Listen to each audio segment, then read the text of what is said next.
आज का ज़बूर जिसमें मुसीबत, दुख और खुदा से मदद की इल्तिजा की गई है, ये एक दुआ है जिसमें इंसान अपनी मुश्किलात, तन्हाई और दुश्मनों की तरफ से परेशानियों के दौरान खुदा से मदद मांगता है।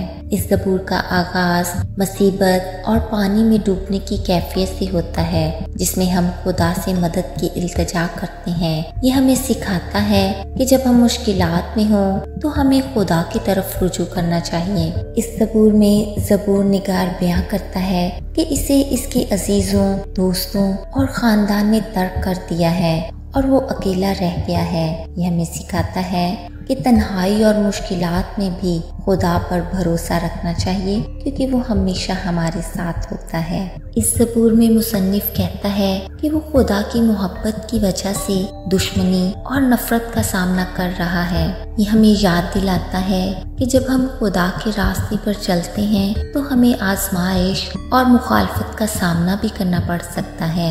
ये ज़बूर हमें सब्र और हौसले का सबक देता है कि मुश्किलात में जल्दबाजी न करें, बल्कि खुदा की तरफ से निजात का इंतज़ार करें। ये यकीन दिलाता है कि खुदा ज़रूर मदद करेगा। ज़बूर निगार खुदा से इंसाफ की दुआ करता है कि वो इसके दुश्मनों को सज़ा दे, जिससे हम सीखते हैं कि हमें अपनी परेशानियों का बदला खुद नहीं लेना चाहिए, बल्कि खुदा की अदालत पर भरोसा करना चाहिए। इस ज़बूर में ज़बूर निगार अपने गुनाहों की माफ़ी की भी दुआ करता है।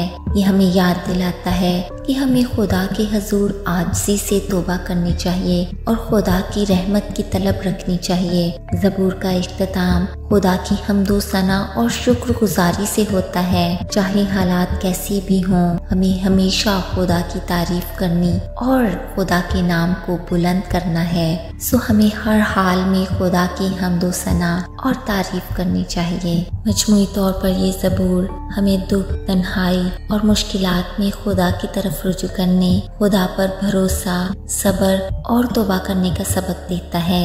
ये ज़बूर हमें खुदा की अदालत, मदद और हम्द की तालीम देता है। खुदावंद की ज़िंदगी बख्श पाक कलाम में से ज़बूर नंबर 59। ऐ खुदा मुझको बचा ले, क्योंकि पानी मेरी जान तक आ पहुंचा है। मैं गहरी दलदल में धंसा जाता हूँ, जहाँ खड़ा नहीं रहा जाता। मैं गहरे पानी में आ पड़ा हूँ, जहाँ सैलाब मेरे सर पर से गुजरते हैं। मैं चलाते चलाते थक गया, मेरा गला सूख गया।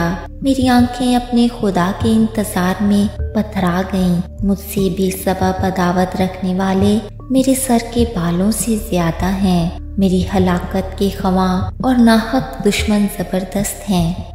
बस जो मैंने छीना नहीं, मुझे देना पड़ा। ऐ खुदा, तू मेरी हमाकत से वाकिफ है और मेरे गुनाह तुझसे पोशीदा नहीं हैं। ऐ खुदावंद लश्करों के खुदा, तेरी आस रखने वाले मेरे सबब से शर्मिंदा न हों। ऐ इस्राएल के खुदा, तेरे तालिब मेरे सबब से रुस्वा न हों, क्योंकि तेरे नाम की खातिर मैंने मलामत उठाई है। शर्मिंदगी मेरे मुंह पर छा गई है। मैं अपने भाइयों के नज़दीक बेगाना बना हूँ और अपनी माँ के फर्जंदों के नज़दीक अजनबी, क्योंकि तेरे घर की गैरत मुझे खा गई और तुझको मलामत करने वालों की मलामतें मुझ पर आ पड़ी। मेरे रोज़ा रखने से मेरी जान ने जारी की और ये भी मेरी मलामत का बाइस हुआ। जब मैंने टार तोड़ा तो उनके लिए ज़बरुल मसल ठहरा। फाटक पर बैठने वालों में मेरा ही जिक्र रहता है और मैं नशाबाजों का गीत हूँ। लेकिन ऐ खुदावन, तेरी खुशनुदी के वक्त मेरी दुआ तुझे से है। ऐ खुदा, अपनी शफ़क़त की फरावानी से अपनी नजात की सच्चाई में जवाब दे। मुझे दलदल में से निकाल ले और धंसने न दे। मुझसे अदावत रखने वालों और गहरे पानी से मुझे बचा ले। मैं सैलाब में डूब न जाऊं और गहराव मुझे निकल न जाए और पाताल मुझ पर अपना मुंह बंद न कर ले। ऐ खुदावन, मुझे जवाब दे, क्योंकि तेरी शफ़क़त खूब है। अपनी रहमतों की कसरत के मुताबिक मेरी तरफ मतवज्जा हो। अपने बंदा से रूपोशी न कर, क्योंकि मैं मुसीबत में हूँ। जल्द मुझे जवाब दे। मेरी जान के पास आकर उसे छुड़ा ले। मेरे दुश्मनों के रूबरू मेरा फिदिया दे। तू मेरी मलामत और शर्मिंदगी और रुसवाई से वाकिफ है।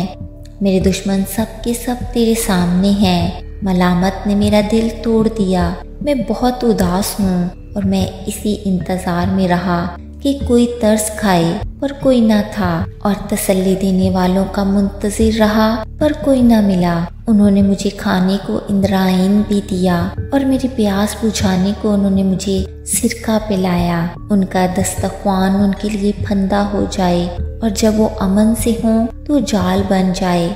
उनकी आंखें तारीक हो जाएं ताकि वो देख न सकें और उनके कमरे हमेशा कांपती रहें। अपना गज़ब उन पर अंधेल दे और तेरा शदीद कहर उन पर आ पड़े। उनका मस्कन उजड़ जाए, उनके खैमों में कोई ना बसे, क्योंकि वो उसको जिसे तूने मारा है सताते हैं और जिनको तूने जख्मी किया है उनके दुख का चर्चा करते हैं। उनके गुनाह पर गुनाह बढ़ा और वो तेरी सदाकत में दाखिल न हों।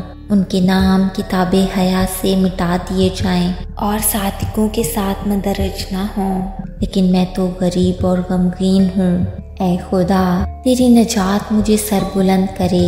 मैं गीत गाकर खुदा के नाम की तारीफ करूँगा और शुक्रगुजारी के साथ उसकी तमजीद करूँगा।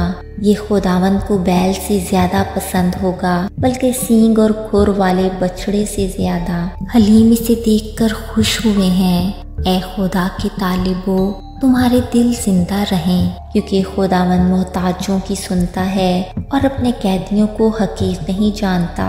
आसमान और ज़मीन उसकी तारीफ करें और समंदर और जो कुछ उनमें चलता फिरता है, क्योंकि खुदा सैयून को बचाएगा और यहूदा के शहरों को बनाएगा और वो वहाँ बसेंगे और उसके वारिस होंगे। उसके बंदों की नस्ल भी उसकी मालिक होगी और उसके नाम से मोहब्बत रखने वाले उसमें बसेंगे। खुदावंद के पाक कलाम का पढ़ा, सुना और समझा जाना सबके लिए बायस बरकत हो। God bless you all.